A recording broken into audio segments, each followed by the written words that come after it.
Alors, exercice très classique de l'étude d'une suite géométrique, même si là, comme c'est au collège, on ne l'appelle pas comme ça, mais en vrai, c'est ce qu'on appelle une suite géométrique.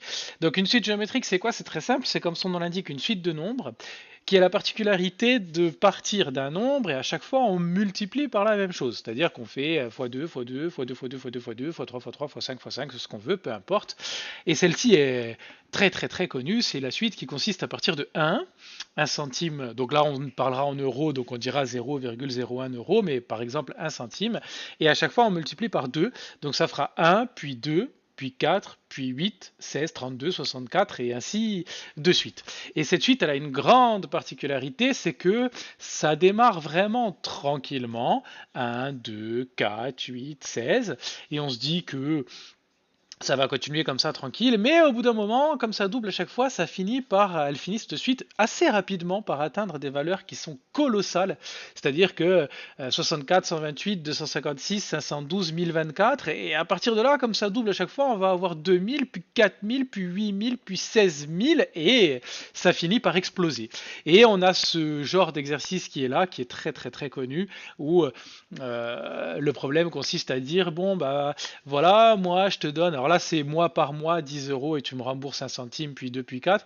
En général c'est, bah moi je te donne 300 000 euros et puis toi pendant un mois tu vas me donner tous les jours un centime, puis 2, puis 4, puis 8. Alors la personne en face est censée dire, oh bah c'est super, je suis gagnant, j'accepte. Et on se rend compte qu'au final, eh ben, c'est une catastrophe pour la personne. C'est d'ailleurs, pour la petite histoire, une histoire vraie d'un roi grec ou égyptien, je sais plus, qui a perdu toute sa fortune contre un agriculteur qui lui a demandé en échange d'un service d'avoir sur un échiquier, sur les 64 cases d'un échiquier, un grain de riz, et puis ensuite deux, et puis ensuite quatre, et puis ensuite huit, et finalement il a eu des tonnes et des tonnes de riz qui était la richesse du pays à l'époque, et le roi a été ruiné comme ça. On aime bien faire ce parallèle avec cette histoire pour intéresser les élèves. Tu regarderas sur internet si ça t'intéresse. Bon, bref, donc nous sommes dans cet exercice. On va aller du côté de la feuille Excel pour comprendre ce qui se passe.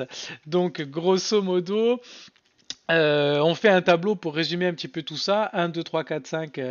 J'ai été jusqu'à 21 mois. On peut aller jusqu'au temps qu'on veut.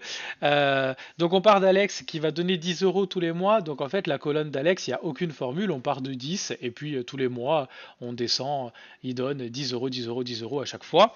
Et pour avoir son total, on utilise la formule qui est toute bête, à savoir la somme d'avant plus celle du mois suivant qui est tout le temps 10. D'ailleurs, j'aurais pu utiliser la formule la somme d'avant plus 10, ça aurait marché aussi.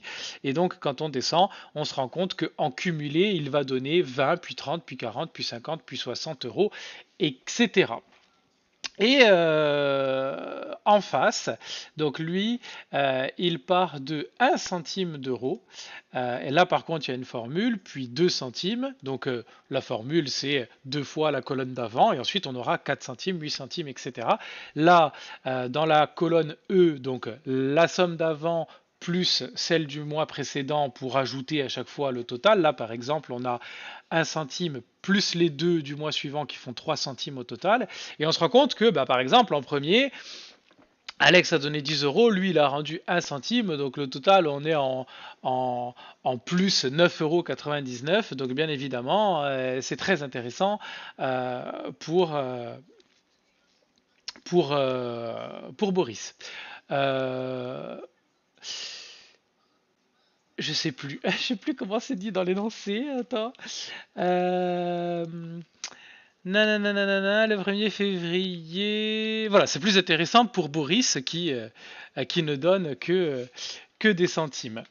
Mais, le truc de la suite géométrique, c'est qu'on se rend compte que là, quand je double à chaque fois, autant au départ, on est sur des sommes qui sont très faibles, 4 centimes, 8 centimes, 16 centimes, mais comme ça double à chaque fois, on arrive à 10 euros, puis 20, puis 40, puis 80, et au bout de 21 mois, donc même pas 2 ans, on est à 10 000 euros versés. Et 10 000 euros, juste la somme versée, pas le cumulé. Si je fais le cumulé, donc si j'ajoute à chaque fois la somme précédente, eh ben, on arrive à moins de 2 ans après, à 21 mois, à 20 000 euros de cumulé, alors que l'autre ne rajoute que 10 euros à chaque fois au final. Et donc, bien évidemment, quand on fait le bilan, eh ben, on se rend compte qu'au début, c'est très intéressant puisque il gagne 9,99 €, puis 19, puis 20, puis 30, puis 40, puis 50, puis 100. Ça ne fait qu'augmenter. Et puis, au bout d'un moment, on a ce petit palier à 89 euros. Et là, très, très, très rapidement, on tombe à 79, 40, puis moins 20, moins 70, et on arrive à moins 20 000 euros. Donc,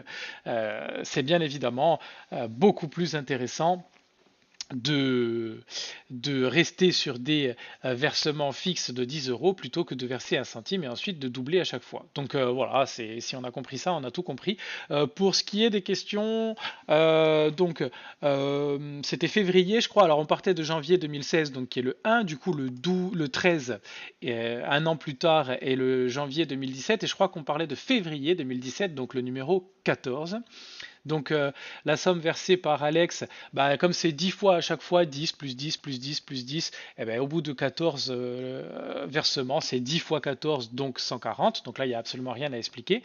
Et par contre, pour les 163,83 versés par Boris, là, on est sur du 0,01 au départ, x2, puis x2, puis x2, puis x2, puis x2, puis x2, puis x2, 14 fois, du coup, enfin 13 fois, puisque c'est le 14e mois. C'est pas 163, c'est 80, 91, je suis pas sur la bonne ligne. Donc on part de 1 et ensuite on fait x2 13 fois pour arriver à 14. Donc plutôt que de dire x2, x2, x2, x2, x2, 13 fois, c'est pour ça qu'on utilise les puissances, on peut dire x2 puissance 13. Donc quand il demande d'exprimer ce versement à l'aide d'une puissance de 2, eh ben, on peut juste dire le premier, le 0,01, et ensuite les x2 13 fois, eh ben, x2 puissance 13. Et donc on exprime ça avec une puissance de 2. Pour ce qui est de la puissance de 10, j'ai pas très bien compris pourquoi il pose cette question. Je suppose que possiblement il voudrait une notation scientifique, donc le 81-91, on l'écrirait 8,191 fois 10, ou enfin en tout cas c'est pas un nombre qui s'exprime avec une puissance de 10, puisque les puissances de 10 c'est que des chiffres ronds, donc je sais pas trop pourquoi, enfin cette question me paraît un peu bizarre. Si c'est le versement d'Alex, j'ai peut-être mal lu, alors là oui, enfin non, quoique non, même pas, puisque c'est plus 10 plus 10, donc il n'y a pas de puissance, donc je sais pas, la question des puissances de 10, elle est un petit peu bizarre.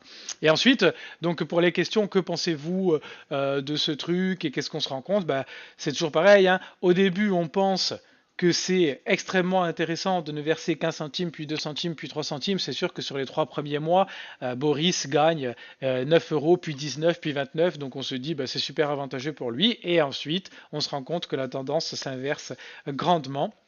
Et c'est toujours le but de ce genre d'exo-là. Voilà. Donc s'il y a des trucs qui sont pas clairs, tu me le dis et je t'expliquerai davantage avec plaisir. Bonne soirée!